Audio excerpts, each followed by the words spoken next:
ನಮಸ್ಕಾರ. ಉತ್ತರ ಕರ್ನಾಟಕ ನ್ಯೂಸ್ನ ಮಧ್ಯಾಹ್ನದ ನ್ಯೂಸ್ ಬುಲೆಟಿನ್ಗೆ ಸ್ವಾಗತ. ನಾನು ಹನುಮಂತ್ ದೇಶ್ಮುಖ್. ಬನ್ನಿ ಕ್ವಿಕ್ ಆಗಿ ನೋಡೋಣ ಈ ಕ್ಷಣದ ಪ್ರಮುಖ ಸುದ್ದಿಗಳನ್ನು. ಇನ್ನು ಭದ್ರತೆ ಇಲ್ಲದೆ SSLC ಉತ್ತರ ಪತ್ರಿಕೆಗಳ ರವಾನೆ ಮಾಡಿದ ಘಟನೆಯೊಂದು ಮೂಡಲ್ಗಿಯ ಉಮಾಬಾಯಿ ಪ್ರೌಢಶಾಲಾ ಕೇಂದ್ರದಲ್ಲಿ ನಡೆದಂತಹ ಘಟನೆ ತಡವಾಗಿ ಬೆಳಕಿಗೆ ಬಂದಿದೆ. ಬುಧವಾರ ದಿನದಂದು SSLC ಇಂಗ್ಲಿಷ್ ಭಾಷಾ ಪರೀಕ್ಷೆಯ 3,000 ಉತ್ತರ ಪತ್ರಿಕೆಗಳನ್ನು ಯಾವುದೇ ಭದ್ರತೆ ಇಲ್ಲದೆ ದ್ವಿಚಕ್ರ ವಾಹನದಲ್ಲಿ ಸಾಗಿಸುತ್ತಿರುವ ದೃಶ್ಯ ಸ್ಥಳೀಯರ ಕ್ಯಾಮೆರಾದಲ್ಲಿ ಸೆರೆಯಾಗಿದೆ. ಪರೀಕ್ಷಾ ಸಿಬ್ಬಂದಿ SR ಬೆಳಗಲಿ ಹಾಗೂ ದರ್ಜೆ ನೌಕರರ ನಿರ್ಲಕ್ಷ್ಯದಿಂದಾಗಿ ಸಾವಿರಾರು ವಿದ್ಯಾರ್ಥಿಗಳ ಭವಿಷ್ಯದ ಜೊತೆ ಚೆಲ್ಲಾಟವಾಡುತ್ತಿದ್ದಾರೆ. ಸಿಬ್ಬಂದಿ ಮಾತ್ರ ಬಾಯಲ್ಲಿ ಎಲೆ ಅಡಿಕೆ ಹಾಕೊಂಡು ನನ್ನ ನೆಮ್ಮದಿಗೆ ಭಂಗವಿಲ್ಲ ಎಂಬಂತೆ ವರ್ತಿಸುತ್ತಿರುವ ದೃಶ್ಯ ಉತ್ತರ ಕರ್ನಾಟಕ ಸುದ್ದಿವಾಹಿನಿಗೆ ಲಭ್ಯವಾಗಿದೆ. ಇನ್ನು ಪರೀಕ್ಷಾ ನಿಯಮಗಳ ಪ್ರಕಾರ ಉತ್ತರ ಪತ್ರಿಕೆಗಳನ್ನು ಅತ್ಯಂತ ಭದ್ರತೆಯಲ್ಲಿ ರವಾನಿಸಬೇಕು. ಅದರಲ್ಲಿ ಕೂಡ ಪರೀಕ್ಷಾ ಕೇಂದ್ರಕ್ಕೆ ಪ್ರಶ್ನೆ ಪತ್ರಿಕೆಗಳನ್ನು ತರುವಾಗ ಇರುವಂತಹ ಬಿಗಿ ಭದ್ರತೆ ಪರೀಕ್ಷೆ ಮುಗಿದ ನಂತರ ಉತ್ತರ ಪತ್ರಿಕೆಗಳನ್ನು ಮರಳಿಸುವಾಗ ಏಕಿಲ್ಲ ಎಂದು ಸಾರ್ವಜನಿಕರು ಪ್ರಶ್ನಿಸುತ್ತಿದ್ದಾರೆ. ಇನ್ನು ಚಿಕ್ಕೋಡಿ ಶೈಕ್ಷಣಿಕ ಜಿಲ್ಲೆಯಲ್ಲಿ ನಡೆಯುತ್ತಿರುವ ಈ ಗಂಭೀರ ಲೋಪದೋಷಗಳನ್ನು ಶಿಕ್ಷಣ ಸಚಿವರು ಗಮನಿಸಿ ತಪ್ಪಿಸ್ತ ಅಧಿಕಾರಿಗಳ ವಿರುದ್ಧ ಕಠಿಣ ಕ್ರಮ ಕೈಗೊಳ್ಳಬೇಕು ಅಂತ ಪೋಷಕರು ಆಗ್ರಹಿಸಿದ್ದಾರೆ.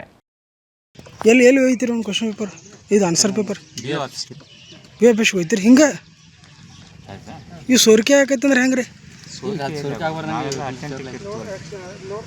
ಡೈಲಿ ಹಿಂಗೆ ಹೋಯ್ತಿರಿ? ಹೌದ್ರಿ? ಇಲ್ಲ, ನನಗೆ ಗೊತ್ತಿರಕ್ಕಿಲ್ಲ ನೋಡ್ರಿ ಅದ, ಅದಕ್ಕೆ ಕೇಳಿದೆ ನಾನು. ನೀವು ಸರ್? ಓಹೋ, ಹೌದನ್ರಿ ಸರ್. ನೀವು ಸರ? D group. ಇದು ಯಾವ ಸ್ಕೂಲು? ಉಮಾಬಾಯಿ ಸೆಂಟ್ರಿಂದ ಓದಾಕತ್ತೀರಿ?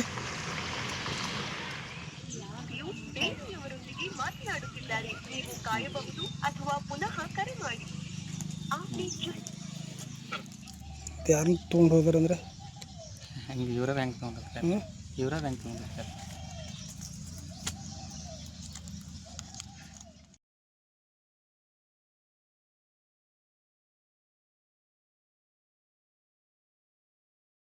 ಬೀದರ್ ಜಿಲ್ಲೆಯ ಬಸವ ಕಲ್ಯಾಣ ನಗರದ ಬಸವೇಶ್ವರ ದೇವಸ್ಥಾನ ಪಂಚ ಕಮಿಟಿಯ ನೂತನ ಅಧ್ಯಕ್ಷ ಮತ್ತು ಉಪಾಧ್ಯಕ್ಷ ಹಾಗೂ ಪದಾಧಿಕಾರಿಗಳನ್ನು ಸನ್ಮಾನಿಸಿ ಶುಭ ಕೋರಿದ ಮಾಜಿ ವಿಧಾನ ಪರಿಷತ್ ಸದಸ್ಯ ವಿಜಯ್ ಸಿಂಗ್ ಕಳೆದ ಕೆಲ ದಿನಗಳ ಹಿಂದೆ ನಡೆದಂತಹ ಬಸವೇಶ್ವರ ದೇವಸ್ಥಾನ ಪಂಚ ಕಮಿಟಿಯ ಚುನಾವಣೆಯಲ್ಲಿ ಆಯ್ಕೆಯಾದ ಅಧ್ಯಕ್ಷ ಅನಿಲ್ ಕುಮಾರ್ ರಗಡೆ ಹಾಗೂ ಉಪಾಧ್ಯಕ್ಷ ಮಲ್ಲಿಕಾರ್ಜುನ್ ಕುರಕೋಟೆ ಹಾಗೂ ಸದಸ್ಯರುಗಳನ್ನು ಮಾಜಿ ವಿಧಾನ ಪರಿಷತ್ ಸದಸ್ಯ ಭೇಟಿ ಮಾಡಿ ಅಭಿನಂದಿಸಿ ಶುಭ ಕೋರಿದ್ದಾರೆ. ತನಗೆ ಸರಾಯಿ ಬೇಕು ಎಂದು ಕುಡುಕನೊಬ್ಬ ಹುಚ್ಚಾಟ ನಡೆಸಿದ ಘಟನೆ ನಡೆದಿದೆ. ಮೊಬೈಲ್ ಟವರ್ ಏರಿ ಕುಡುಕನು ಹುಚ್ಚಾಟ ಮೆರೆದ ಘಟನೆ ವಿಜಯಪುರ ಜಿಲ್ಲೆಯ ತಿಕೋಟ ತಾಲೂಕಿನ ಕೊಟ್ಗಾಳ ಗ್ರಾಮದಲ್ಲಿ ನಡೆದಿದೆ. ಶ್ರೀಶೈಲ ಟವರ್ ಹತ್ತಿ ಹುಚ್ಚಾಟ ಮೆರೆದ ವ್ಯಸನಿಯಾಗಿದ್ದು ಈತ ಕಳೆದ 2 ವರ್ಷದಲ್ಲಿ 2 ಬಾರಿ ಟವರ್ ಹತ್ತಿ ಹುಚ್ಚಾಟ ಮಾಡಿರೋ ವ್ಯಕ್ತಿಯಾಗಿದ್ದಾನೆ. ಕೊಟ್ಗಾಳ ಗ್ರಾಮದ ನಿವಾಸಿ ಶ್ರೀಶೈಲ ಮದ್ಯ ವ್ಯಸನಿಯಾಗಿದ್ದು ಆಗಾಗ ಮೊಬೈಲ್ ಟವರ್ಗಳನ್ನು ಹತ್ತಿ ಹುಚ್ಚಾಟ ಮೆರೆಯುತ್ತಿರುತ್ತಾನೆ. ಮತ್ತೆ ಇದೀಗ ಹುಚ್ಚಾಟ ಮೆರೆದಿದ್ದಾನೆ.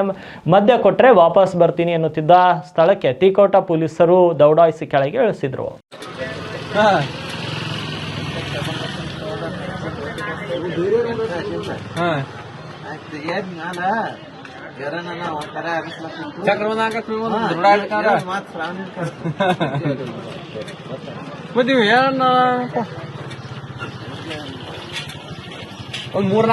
ಕರ್ನಾಟಕ ರಾಜ್ಯದ ಶಿಕ್ಷಣ ಸಚಿವ ಮಧು ಬಂಗಾರಪ್ಪ ಅವರನ್ನ ಬೆಂಗಳೂರಿನಲ್ಲಿ ಭೇಟಿ ಮಾಡಿದ ಮೀನುಗಾರಿಕೆ ಅಭಿವೃದ್ಧಿ ಮಂಡಳಿಯ ರಾಜ್ಯಾಧ್ಯಕ್ಷೆ ಮಾಲಾ ಬಿ ನಾರಾಯಣರಾವ್ ಬಸವ ಕಲ್ಯಾಣ ತಾಲೂಕಿನ ಶೈಕ್ಷಣಿಕ ಅಭಿವೃದ್ಧಿಗೆ ಹೆಚ್ಚಿನ ಒತ್ತು ನೀಡಲು ಮನವಿಯನ್ನ ಮಾಡಿದ್ದಾರೆ. ಕಳೆದ ಶುಕ್ರವಾರ 3 ಗಂಟೆಗೆ ಬೆಂಗಳೂರಿನಲ್ಲಿ ಶಿಕ್ಷಣ ಸಚಿವ ಮಧು ಬಂಗಾರಪ್ಪರವರನ್ನ ಭೇಟಿ ಮಾಡಿ ಮಾಲಾ ಬಿ ನಾರಾಯಣರಾವ್ ಅವರು ಬಸವ ಕಲ್ಯಾಣ ತಾಲೂಕಿಗೆ ಶೈಕ್ಷಣಿಕ ಅಭಿವೃದ್ಧಿಗಾಗಿ ರಾಜ್ಯ ಸರ್ಕಾರ ವಿಶೇಷ ಕಾಳಜಿ ವಹಿಸಬೇಕು ಹಾಗೂ ಬಸವ ಕಲ್ಯಾಣ ತಾಲೂಕಿನ ಶೈಕ್ಷಣಿಕ ಪ್ರಗತಿಗಾಗಿ ಅಗತ್ಯ ಅನುದಾನ ಹಾಗೂ ಶಿಕ್ಷಕರನ್ನು ನೇಮಿಸಿ ಬಸವ ಕಲ್ಯಾಣ ಕ್ಷೇತ್ರ ಶೈಕ್ಷಣಿಕ ಅಭಿವೃದ್ಧಿ ಹೊಂದುವ ನಿಟ್ಟಿನಲ್ಲಿ ಅಗತ್ಯ ಕ್ರಮ ಕೈಗೊಳ್ಳಿ ಎಂದು ಮನವಿಯನ್ನು ಮಾಡಿದ್ದಾರೆ. ಈ ಸಂದರ್ಭದಲ್ಲಿ ಗೌತಮ್ ಬಿ ನಾರಾಯಣ್ ಕೂಡ ಉಪಸ್ಥಿತರಿದ್ದರು. ರಾಜ್ಯ ಸರ್ಕಾರದಿಂದ ಹಂಪಿಯಲ್ಲಿ ಭಾರತದಲ್ಲಿಯೇ ಮೊದಲ ಖಾಸಗಿ ನಿರ್ವಹಣೆಯ ಟಾಯ್ಲೆಟ್ ಅನ್ನು ಉದ್ಘಾಟನೆ ಮಾಡಲಾಗಿದೆ. ಪಾರಂಪರಿಕ ತಾಣ ಹಂಪಿಯಲ್ಲಿ ಸ್ವಚ್ಛತೆ ಕಾಪಾಡುವ ನಿಟ್ಟಿನಲ್ಲಿ ರಾಜ್ಯ ಸರ್ಕಾರದಿಂದ ಇದೀಗ ಮಹತ್ವದ ಹೆಜ್ಜೆಯನ್ನು ಇಡಲಾಗಿದೆ. ಭಾರತದಲ್ಲಿಯೇ ಮೊದಲ ಬಾರಿಗೆ ಬ್ರಾಂಡೆಡ್ ಗುಣಮಟ್ಟದ ಲಾವೋಟಾ ಸಾರ್ವಜನಿಕ ಶೌಚಾಲಯಕ್ಕೆ ಚಾಲನೆಯನ್ನ ನೀಡಿದ್ದಾರೆ. ಇನ್ನು ವಿಜಯನಗರ ಜಿಲ್ಲಾಧಿಕಾರಿ ಕವಿತಾ ಎಸ್ ಮನ್ನಿಕೆರೆ, ಲಾವೋಟಾ ಸಂಸ್ಥಾಪಕ ನವೀನ್ ಸಿಂಗ್, ಸಹಾಯಕ ಆಯುಕ್ತರಾದ ವಿವೇಕಾನಂದ್ ಉಪಸ್ಥಿತರಿದ್ದರು. ಇನ್ನು ಹಂಪಿಯಲ್ಲಿ ಇತ್ತೀಚೆಗೆ ಪ್ರವಾಸಿಗರಿಗೆ ಶೌಚಾಲಯವಿಲ್ಲದೆ ಪರದಾಡುವಂತಹ ಸ್ಥಿತಿ ಎದುರಾಗಿತ್ತು. ಈ ನಿಟ್ಟಿನಲ್ಲಿ ರಾಜ್ಯ ಸರ್ಕಾರ CSR ಫಂಡ್ ನಲ್ಲಿ ಲಾವೋಟಾ ಸಾರ್ವಜನಿಕ ಶೌಚಾಲಯಕ್ಕೆ ಚಾಲನೆಯನ್ನ ನೀಡಿದೆ. ಕೊನೆಗೂ ರಾಜ್ಯ ಸರ್ಕಾರ ಪಾರಂಪರಿಕ ತಾಣ ಹಂಪಿಯಲ್ಲಿ ಸಾರ್ವಜನಿಕ ಶೌಚಾಲಯಕ್ಕೆ ಚಾಲನೆ ನೀಡಿರುವುದು ಪ್ರವಾಸಿಗರು ನಿಟ್ಟುಸಿರು ಬಿಟ್ಟಂತಾಗಿದೆ.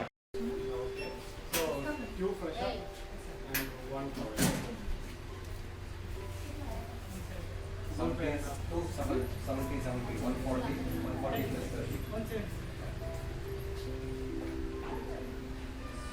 initiative by Labato, right? It is like I didn't expect this much because at a tourist place like this we usually don't find toilets and it will be very difficult for us to find a very hygienic and neat place, but here the appearance itself says that it is too good and under maintenance and all, but I liked it so much. I'm very happy. The hygiene is too good. It's very surprising to see this here. Thank you. SIR ಗೊಂದಲದ ಗೂಡಾಗಿದೆ. ಈ ಗೊಂದಲದ ಗೂಡು ಅವೈಜ್ಞಾನಿಕ, ತರ್ಕವಿಲ್ಲದ, ಅಸಂಬದ್ಧ ನಿಯಮಗಳಿಂದ ನಾಗರಿಕತ್ವ ಪ್ರಶ್ನೆ ಮೂಡುವ ಕೆಲಸ ನಡೆಯುತ್ತಿದೆ. ನಾಗರಿಕತ್ವ ರದ್ದುಗೊಳಿಸುವುದು ಒಂದು ರೀತಿ ಮರಣ ಶಾಸನಕ್ಕಿಂತಲೂ ಘೋರ. ಈ ಬಗ್ಗೆ ಮಹತ್ವದ ಹೆಜ್ಜೆ ಇರಿಸಿ ಧ್ವನಿ ಎತ್ತಬೇಕಾದ ಕರ್ನಾಟಕ ಸರ್ಕಾರ ಈಗಲೂ ಕಾನೂನಾತ್ಮಕ ಸಲಹೆ ಕೇಳುವುದಾಗಿ ಕಾಲಹರಣ ಮಾಡುತ್ತಿದೆ. ಈ ವಿಷಯವಾಗಿ ಜನಪ್ರತಿನಿಧಿಗಳು ಸಹ ಗಮನ ಹರಿಸುತ್ತಿಲ್ಲ. ಇದರ ಗೊಂದಲಕ್ಕೆ ತೆರೆ ಎಳೆಯುವ ಕೆಲಸ ಮಾಡುತ್ತಿಲ್ಲ. ಈ ವಿಷಯವನ್ನ ಕಾಂಗ್ರೆಸ್ ಸರ್ಕಾರ ಗಂಭೀರವಾಗಿ ಪರಿಗಣಿಸದೇ ಹೋದರೆ ಅವರ ಬುಡಕ್ಕೆ ಬೆಂಕಿ ಬರುವ ದಿನ ದೂರವಿಲ್ಲ ಎಂದು ಗಣಿಹಾರ ಅಸಮಾಧಾನ ಹೊರಹಾಕಿದ್ರು. ಬಹಳಷ್ಟು ಜನ ಗುಳೆ ಹೋಗು ಜನ ಇದ್ದಾರೆ, ವಿಶೇಷವಾಗಿ ಹಿಂದುಳಿದವರು, ಬಡವರು, ಆ ಜಾತಿ ಈ ಜಾತಿ ಇರಲಾರದೆ ಎಲ್ಲ ಜಾತಿ ಧರ್ಮದ ಬಡವರು ವರ್ಷನಲ್ಲಿ 6 ತಿಂಗಳು ಗುಳೆ ಹೋಗ್ತಾರೆ ಇವರು. ಮಹಾರಾಷ್ಟ್ರ, ಗೋವಾ, ಇನ್ನಿತರ ರಾಜ್ಯಗಳಲ್ಲಿ, ಗುಜರಾತ್. ಅವರು ಆ ಸಂದರ್ಭದಲ್ಲಿ ಚುನಾವಣೆಯಲ್ಲಿ ಮತದಾನ ಮಾಡಿರುವುದಿಲ್ಲ, ಅವರ ಹೆಸರಲ್ಲಿ ವೋಟರ್ ಲಿಸ್ಟ್ನಲ್ಲಿ ಇರುವುದಿಲ್ಲ. ಅವ್ರು ಏನು ಮಾಡ್ಬೇಕು ಈಗ? ಅದು ಬಹಳ ಸಮಸ್ಯೆ ಇದೆ.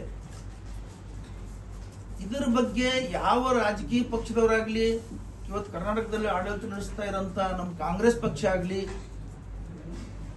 ಸರ್ಕಾರದ ಅಧಿಕಾರಿಗಳಾಗಲಿ, ಶಾಸಕರುಗಳಾಗಲಿ, ಸಚಿವರಾಗಲಿ, ಯಾರೂ ಇದ್ರ ಬಗ್ಗೆ ಗಮನ ಹರಿಸ್ತಾ ಇಲ್ಲ. ನಮ್ಮ ಹಿಂದ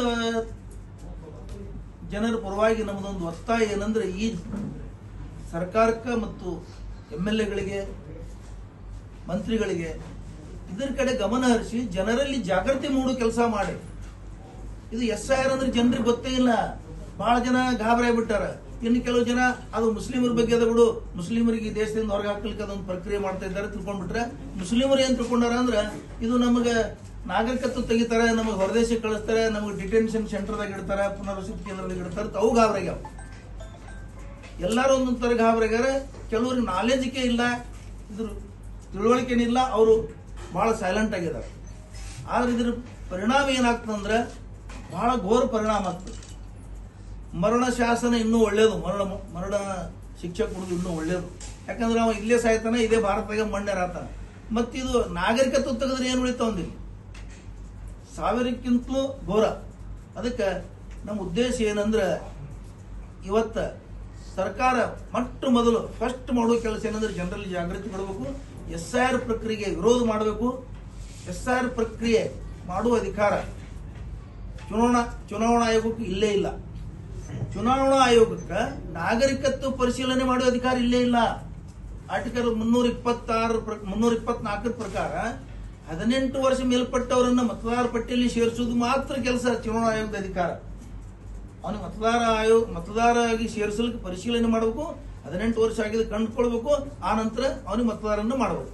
ಇದು ಒಂದು ಬಿಟ್ರೆ ಅವ್ರಿಗೆ ನಾಗರಿಕರನ್ನಾಗಿ ಹೌದು ಅಲ್ಲೋ, ಇವನು ನಾಗರಿಕತ್ವದ ಇಲ್ಲೋ ಅನ್ನೋದು ಪರಿಶೀಲನೆ ಮಾಡುವ ಅಧಿಕಾರನೇ ಚುನಾವಣಾ ಆಯೋಗಕ್ಕಿಲ್ಲ. ಅಧಿಕಾರನೇ ಇಲ್ಲ. SIR ಮಾಡುವುದಾಗ್ಲಿ, SIR ಅಂದ್ರೂ ನಾಗರಿಕತ್ವ ಪರಿಶೀಲನೆ ಮಾಡ್ತಿದ್ದಾರೆ. ಆಗ ಅಧಿಕಾರ ಇಲ್ಲಿದೆ ನಿಮ್ಗೆ, ಸಂವಿಧಾನ ನಿಮ್ಗೆ ಅದು ಅಧಿಕಾರ ಕೊಟ್ಟಿಲ್ಲ. ಅದಕ್ಕೆ ಇದು SIR ಯಾರು ಮಾಡ್ತಾ ಇದ್ದಾರೆ ಅಂದ್ರೆ ಬಿಜೆಪಿ ಚುನಾವಣಾ ಆಯೋಗದ ಮುಖಾಂತರ ಮಾಡ್ತಾ ಇದೆ. ಇದಕ್ಕೊಂದು ಉದಾಹರಣೆ ಏನಂದ್ರೆ, ಒಂದು ವಾರದ ಹಿಂದೆ ಕೇರಳದ ಬಿಜೆಪಿ ಸಿಕ್ಕಾ ಚುನಾವಣಾ ಆಯೋಗದ ಆದೇಶದಲ್ಲಿ ಬಿಜೆಪಿ ಸಿಕ್ಕಾಕ್ತಾರೆ, ಬಿಜೆಪಿ ಪಕ್ಷ ಸಿಕ್ಕಾಕ್ತಾರೆ. ಚುನಾವಣಾ ಆಯೋಗದ ಮುಖ್ಯ ಕಚೇರಿ ಕೇರಳದ್ದು, ಆ ಮುಖ್ಯ ಕಚೇರಿಯಲ್ಲಿ ಬಿಜೆಪಿ ಸಿಕ್ಕ ಹಾಕ್ತಾರೆ. ಅದು ಪ್ರಮಾದ ಆಗಿದೆ, ಕಣ್ತಪ್ಪ. ಹಂಗಾರೆ ಸಿಕ್ಕ ಯಾಕಿತ್ತಲ್ಲಿ? ಈಗ ಒಂದ್ ಯಾವುದೋ ಕಚೇರಿ ಸಿಕ್ಕ ಹಿಂದ ಮುಂದಾಗಿದ್ರೆ ಏನ್ರ, ಚುನಾವಣಾ ಆಯೋಗದಲ್ಲಿ ಬಿಜೆಪಿ ಸಿಕ್ಕ ಯಾಕಿತ್ತು? ಇದು ಯಾರು ಕೇಳ್ತಾ ಇಲ್ಲ. ಆಯ್ತು, ಕಣ್ತಪ್ಪ ಆಗಿರ್ಬೇಕು, ಮಾನವನು ತಪ್ಪು ಮಾಡೋದು ಸಹಜ. ಆದ್ರೆ ಸಿಕ್ಕ ಅಲ್ಲೇ ಹಾಕಿತ್ತು, ಬೇರೆ ಸಿಕ್ಕ ಹೊಡೆದಿದ್ರೆ ಕಣ್ತಪ್ಪಾಗಿದೆ ಅಂತ ಹೇಳುವುದು. ಚುನಾವಣಾ ಆಯೋಗದ ಕಚೇರಿಯಲ್ಲಿ ಬಿಜೆಪಿ ಸಿಕ್ಕ ಅಂದ್ರೆ ಬಿಜೆಪಿನೇ ಚುನಾವಣಾ ಆಯೋಗ ನಡೆಸ್ತಾ ಇದೆ. ಚುನಾವಣಾ ಆಯೋಗ ಬಿಜೆಪಿಗೆ ಒಪ್ಪಿಸಿಬಿಟ್ಟಿದ್ದಾರೆ, ಬಿಜೆಪಿ ಪಕ್ಷಕ್ಕೆ ಒಪ್ಪಿಸಿದ್ದಾರೆ. ಚುನಾವಣಾ ಆಯೋಗದವರು ತಮ್ಮ ಅಧಿಕಾರವನ್ನು ಬಿಜೆಪಿಗೆ ಒಪ್ಪಿಸಿಬಿಟ್ಟಿದ್ದಾರೆ. ಮೈಸೂರು ಜಿಲ್ಲೆಯ ಹುಣಸೂರು ತಾಲೂಕಿನ ಪೊಲೀಸರು 12 ಕೋಟಿ ರೂಪಾಯಿ ಮೌಲ್ಯದ ಡ್ರಗ್ಸ್ ದಾಸ್ತಾನನ್ನು ಪತ್ತೆ ಮಾಡಿದ್ದಾರೆ. ಹುಣಸೂರು ಗ್ರಾಮಾಂತರ ಪೊಲೀಸ್ ಠಾಣೆ ವ್ಯಾಪ್ತಿಯ ದಾಸನಪುರ ಗ್ರಾಮದಲ್ಲಿ ನಡೆದಂತಹ ಕಾರ್ಯಾಚರಣೆಯಲ್ಲಿ 2 ಆರೋಪಿಗಳನ್ನು ಬಂಧಿಸಲಾಗಿದೆ ಅಂತ ಮೈಸೂರು ಪೊಲೀಸ್ ವರಿಷ್ಠಾಧಿಕಾರಿ ಮಲ್ಲಿಕಾರ್ಜುನ್ ಬಾಲ್ದಂಡಿ ತಿಳಿಸಿದ್ದಾರೆ. ಮೈಸೂರು ಸಿದ್ದಿಕಿ ಮೊಹಲ್ ನಿವಾಸಿ ಮೊಹಮ್ಮದ್ ಇರ್ಫಾನ್ ಮತ್ತು ಹುಣಸೂರಿನ ಮೊಹಮ್ಮದ್ ಇರ್ಫಾನ್ ಆರೋಪಿಗಳಾಗಿದ್ದು, ಇವರ ಜಮೀನಿನಲ್ಲಿ ಸಿಂಥೆಟಿಕ್ ಡ್ರಗ್ ತಯಾರಿಕೆ ಮತ್ತು ಸಂಗ್ರಹಣೆ ನಡೆಸಲಾಗುತ್ತಿದ್ದುದನ್ನು ಪೊಲೀಸರು ಪತ್ತೆ ಹಚ್ಚಿದ್ದಾರೆ. ದಾಸನಪುರ ಗ್ರಾಮದಲ್ಲಿರುವ ಪಕ್ಕದ ಆಸ್ಪತ್ರೆ ಕವಲ್ನಲ್ಲಿ ಇದ್ದ ಒಂಟಿ ಮನೆಯಲ್ಲಿ ಈ ಚಟುವಟಿಕೆ ನಡೆಯುತ್ತಿದ್ದು ಎನ್ನಲಾಗಿದೆ. ಇನ್ನು ಹುಣಸೂರು ಟೌನ್ ರೆಹಮತ್ ಮೊಹಲ್ ನಿವಾಸಿಯ ಶೆಡ್ನಲ್ಲಿ ಕೂಡ ಕಚ್ಚಾ ವಸ್ತುಗಳನ್ನು ಸಂಗ್ರಹಿಸಲಾಗಿತ್ತು ಅಂತ ತಿಳಿದು ಬಂದಿದೆ. ಪೊಲೀಸರು 7.35 ಕೆಜಿ ತೂಕದ ಮೆಫೆಡ್ರೋನ್ ಮತ್ತು 41 ಕೆಜಿ ತೂಕದ ಡ್ರಗ್ಸ್ ಫ್ರಿಕರ್ಸ್ ವಸ್ತುಗಳನ್ನು ವಶಪಡಿಸಿಕೊಂಡಿದ್ದು, ಒಟ್ಟು 48 ಕೆಜಿ ತೂಕದ ಡ್ರಗ್ಸ್ ಪದಾರ್ಥಗಳನ್ನು ಜಪ್ತಿ ಮಾಡಲಾಗಿದೆ. ಆರೋಪಿಗಳು ಈ ರೀತಿಯಾಗಿ ಸಿಂಥೆಟಿಕ್ ಡ್ರಗ್ ತಯಾರಣೆ ಮತ್ತು ವಿತರಣೆ ಮಾಡುತ್ತಿದ್ದಂತೆ ಪೊಲೀಸರು ವರದಿ ನೀಡಿದ್ದಾರೆ. ಪ್ರಕರಣವನ್ನು ಹುಣಸೂರು ಗ್ರಾಮಾಂತರ ಪೊಲೀಸ್ ಠಾಣೆಯಲ್ಲಿ ದಾಖಲಿಸಲಾಗಿದೆ. ಬೀದರ್ ಜಿಲ್ಲೆಯ ಬಸವಕಲ್ಯಾಣ ತಾಲೂಕಿನಲ್ಲಿ ಗೃಹ ಬಳಕೆಯ ಗ್ಯಾಸ್ ಸಿಲಿಂಡರ್ಗಾಗಿ ಸಾರ್ವಜನಿಕರು ಭಾರೀ ಪರದಾಟವನ್ನು ನಡೆಸ್ತಾ ಇದ್ದಾರೆ. ಬಸವಕಲ್ಯಾಣ ನಗರದ ಇಂಡಿಯನ್ ಸಂತೋಷ್ ಗ್ಯಾಸ್ ಏಜೆನ್ಸಿ ಮುಂದೆ ಸುಡುವ ಬಿಸಿಲಿನಲ್ಲಿ ನಿಂತು ಪರದಾಟ ನಡೆಸುವಂತಾಗಿದೆ. ಗ್ಯಾಸ್ ಏಜೆನ್ಸಿಯವರು ಸರಿಯಾಗಿ ಸ್ಪಂದಿಸುತ್ತಿಲ್ಲ. ಗಂಟೆಗಟ್ಟಲೆ ಸುಡುವ ಬಿಸಿಲಿನಲ್ಲಿ ನಿಂತು ಪ್ರತಿದಿನ ಬರಿಗೈಯಲ್ಲಿ ವಾಪಸ್ ಆಗುವ ಪರಿಸ್ಥಿತಿ ನಿರ್ಮಾಣವಾಗಿದೆ ಎಂದು ಸಾರ್ವಜನಿಕರು ಸಂತೋಷ್ ಗ್ಯಾಸ್ ಏಜೆನ್ಸಿ ವಿರುದ್ಧ ಆಕ್ರೋಶವನ್ನು ವ್ಯಕ್ತಪಡಿಸಿದ್ದಾರೆ. ಕಳೆದ 15ನೇ ತಾರೀಕಿನಂದು ಗ್ಯಾಸ್ ಬುಕ್ ಮಾಡಿದ್ದೇವೆ, ಆದರೆ ಇದುವರೆಗೆ ಗ್ಯಾಸ್ ಸಿಲಿಂಡರ್ ಸಿಗ್ತಾ ಇಲ್ಲ. ಕಾರಣ ಕೇಳಿದರೆ ಪ್ರತಿದಿನ ನಾಳೆ ಬನ್ನಿ ಅಂತ ಹೇಳ್ತಿದ್ದಾರೆ. ಇನ್ನು ಮಹಿಳೆಯರು, ವಯೋವೃದ್ಧರು ಸುಡುವ ಬಿಸಿಲಿನಲ್ಲಿ ಸರದಿ ಸಾಲಲ್ಲಿ ನಿಂತು ಪರದಾಡುವ ಪರಿಸ್ಥಿತಿ ನಿರ್ಮಾಣವಾಗಿದೆ. ನಮಗೆ ಗ್ಯಾಸ್ ಏಕೆ ಕೊಡುತ್ತಿಲ್ಲ ಎಂದು ಪ್ರಶ್ನಿಸಿದರೆ ಪೊಲೀಸರ ಹೆಸರು ಹೇಳಿ ಭಯಪಡಿಸುತ್ತಿದ್ದಾರೆ. ಸಾರ್ವಜನಿಕರ ಬಗ್ಗೆ ಕಾಳಜಿ ಇದೆ ಎನ್ನುವ ಶಾಸಕರು ಇತ್ತ ಗಮನ ಹರಿಸಿ ಗ್ಯಾಸ್ ಸಿಲಿಂಡರ್ ಸಮಸ್ಯೆ ಬಗೆಹರಿಸಬೇಕು ಅಂತ ಸಾರ್ವಜನಿಕರು ಮನವಿ ಮಾಡಿದ್ದಾರೆ. ಇನ್ನು ಬಸವ ಕಲ್ಯಾಣದಲ್ಲಿ ಗ್ಯಾಸ್ ಸಿಲಿಂಡರ್ಗಾಗಿ ಸಾರ್ವಜನಿಕರು ಪ್ರತಿನಿತ್ಯ ಪರದಾಡುತ್ತಿದ್ದರು. ಇಲ್ಲಿನ ಸಂಬಂಧಪಟ್ಟ ಅಧಿಕಾರಿಗಳು ಸಮಸ್ಯೆ ಬಗ್ಗೆ ಪರಿಹರಿಸದೆ ಮುಂದಾಗದೇ ಇರುವುದು ಹಲವು ಅನುಮಾನಗಳಿಗೆ ಎಡೆ ಮಾಡಿಕೊಟ್ಟಿದೆ ಮತ್ತು ಕೆಲವು ಏಜೆನ್ಸಿಗಳ ಮುಂದೆ ಸಾರ್ವಜನಿಕರು ಪ್ರತಿನಿತ್ಯ ಪರದಾಟ ನಡೆಸುತ್ತಿದ್ದಾರೆ. ಮುಂದಿನ ದಿನಗಳಲ್ಲಾದರೂ ಅಧಿಕಾರಿಗಳು ಸಮಸ್ಯೆ ಬಗೆಹರಿಸುವ ಕೆಲಸ ಮಾಡ್ತಾರಾ ಅಂತ ಕಾದು ನೋಡಬೇಕಾಗಿದೆ. 20 तारीख के बाद वाले के अंदर करने वाले मिलता है, 20 तारीख के ऊपर करने वाले को नहीं मिलता है. 20 और के बाद वाले पकाना नहीं पकाना घर में कुछ। हाँ भाई जरा साइड दो ना, जरा 1-2 मिनट. हम गैस टाकी के लेने नहीं है, हमारे को जरूरत नहीं है टाकी. अंदर जा रहे हम न्यूज़ वाले हैं जी, न्यूज़ वाले हैं, हम इसके लिए आए.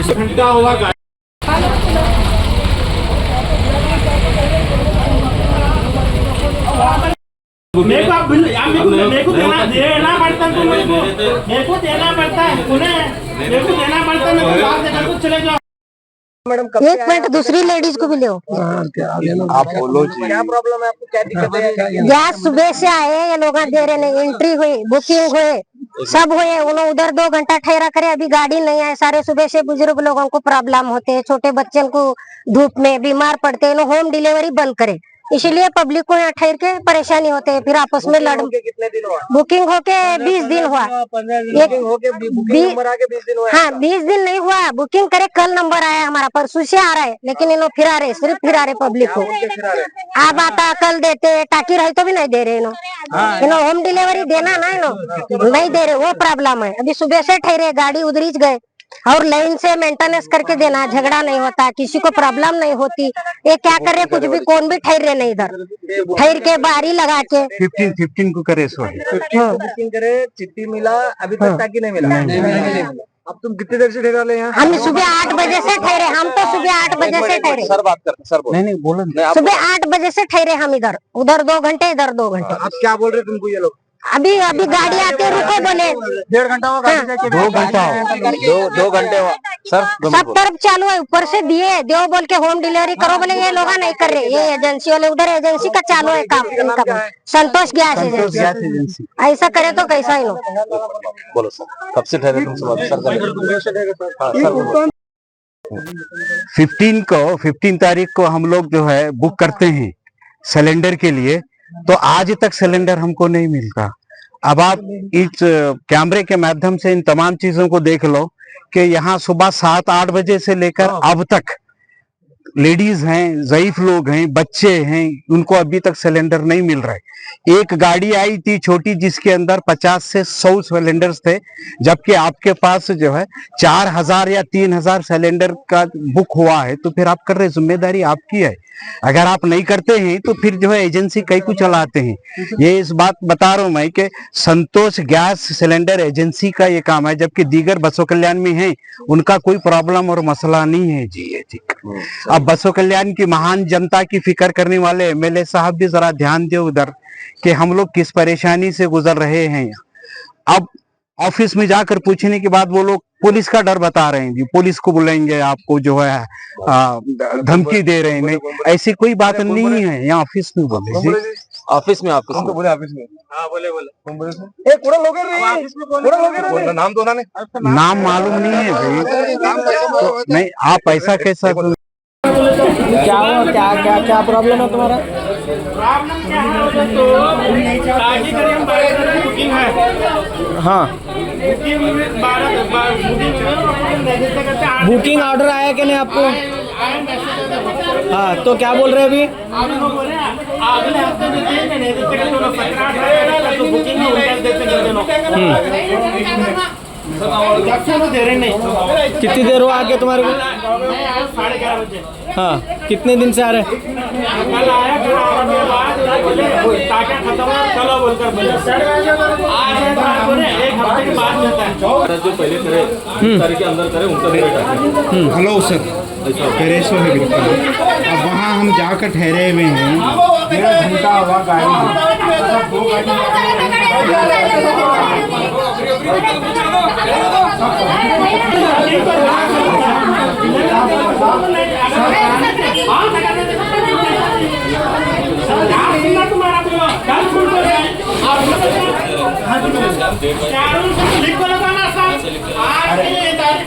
तुम्हारे को डिलीवरी यहाँ रहते हैं। नो आप मेरे घर तक है तो मैं कैसा आता हूँ आपके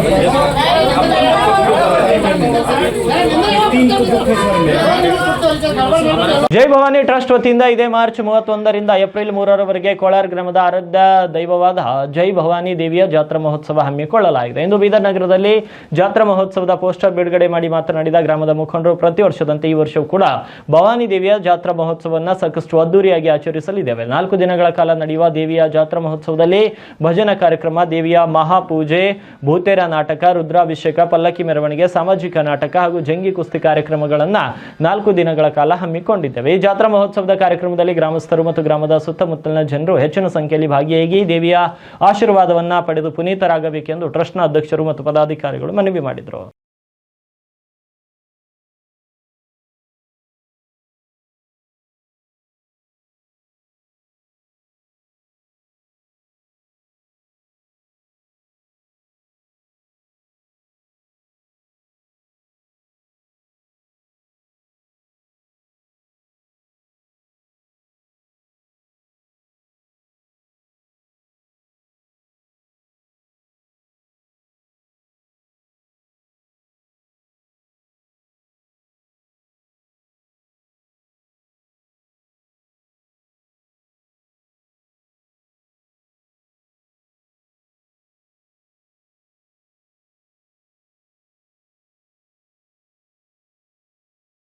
ಜೈ ಭವಾನಿ ಜಾತ್ರಾ ಮಹೋತ್ಸವ ಕೋಲಾರಕ್ಕೆ ಪ್ರತಿ ವರ್ಷದಂತೆ ಈ ವರ್ಷವೂ ಕೂಡ ಕೋಲಾರಕ್ಕೆ ಗ್ರಾಮದಲ್ಲಿ ದೇವಿಯ ಜಾತ್ರೆ ಅತಿ ವಿಜೃಂಭಣೆಯಿಂದ ನಡೆಯುತ್ತದೆ.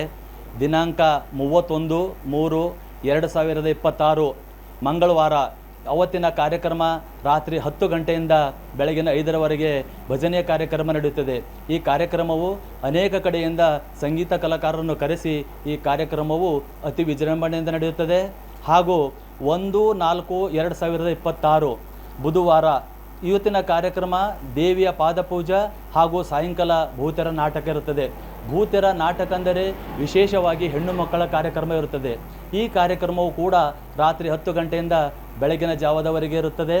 ಹಾಗೂ ವಿಶೇಷವಾದ ದಿನಾಂಕ 2/4/2026 ಗುರುವಾರ ಹುಣ್ಣಿಮೆ ದಿವಸ ಬೆಳಗಿನ 5 ಗಂಟೆಯಿಂದ ತಾಯಿಯ ಅಭಿಷೇಕ ನಡೆಯುತ್ತದೆ. ಸುಮಾರು ಮಧ್ಯಾಹ್ನ 1 ಗಂಟೆವರೆಗೆ, ಕನಿಷ್ಠ ಏನಿಲ್ಲ ಅಂದರೂ 200ರಿಂದ 250ರವರೆಗೆ ತಾಯಿಯ ಅಭಿಷೇಕ ಆಗುತ್ತವೆ. ಹಾಗೂ ಅದಾದ ನಂತರ ಸಾಯಂಕಾಲ ದೇವಿಯ ಮೆರವಣಿಗೆ ಕೊಳಾರ್ಕೆ ಗ್ರಾಮದ ಪ್ರತಿಯೊಂದು ಗಲ್ಲಿಗೂ ದೇವಿಯ ಮೆರವಣಿಗೆ ನಡೆಯುತ್ತದೆ. ಸಾಯಂಕಾಲ 6 ಗಂಟೆಯಿಂದ ರಾತ್ರಿ 12 ಗಂಟೆಯವರೆಗೆ ಭವ್ಯವಾದ ದೇವಿಯ ಮೆರವಣಿಗೆ ನಡೆಯುತ್ತದೆ ಹಾಗೂ ಮಹಾಪ್ರಸಾದ ಇರುತ್ತದೆ. ಈ 4 ದಿವಸ ಜಾತ್ರೆಗಳಲ್ಲಿ ಪ್ರತಿಯೊಂದು ದಿವಸ ಮಹಾಪ್ರಸಾದ ಇರುತ್ತದೆ ಹಾಗೂ ಹುಣ್ಣಿಮೆ ದಿವಸ ರಾತ್ರಿ 11 ಗಂಟೆಯಿಂದ ಬೆಳಗಿನ ಜಾವದವರೆಗೆ ಸಾಮಾಜಿಕ 2 ನಾಟಕಗಳು ಇರುತ್ತವೆ ಹಾಗೂ ಕೊನೆಯದಾಗಿ 3ನೇ ತಾರೀಕು ಶುಕ್ರವಾರ ಇವತ್ತಿನ ದಿವಸ ಕುಸ್ತಿ ಕಾರ್ಯಕ್ರಮ ಇರುತ್ತದೆ.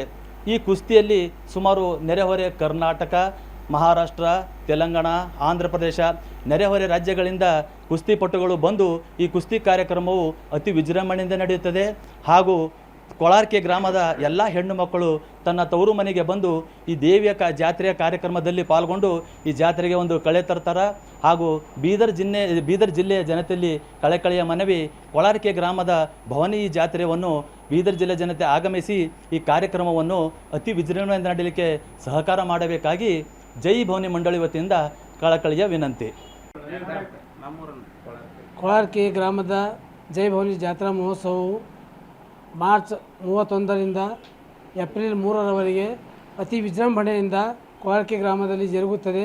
ಸುತ್ತಮುತ್ತಲಿನ ಗ್ರಾಮಸ್ಥರು ಹಾಗೂ ಹೆಣ್ಣು ಮಕ್ಕಳು ಹಾಗೂ ಯುವಕರು ಹಾಗೂ ಹಿರಿಯರು ಪಾಲ್ಗೊಂಡು ಈ ಜಾತ್ರಾ ಮಹೋತ್ಸವವನ್ನು ಯಶಸ್ವಿ ಮಾಡಬೇಕಾಗಿ ತಮ್ಮಲ್ಲಿ ಕಳಕಳಿಯ ವಿನಂತಿ.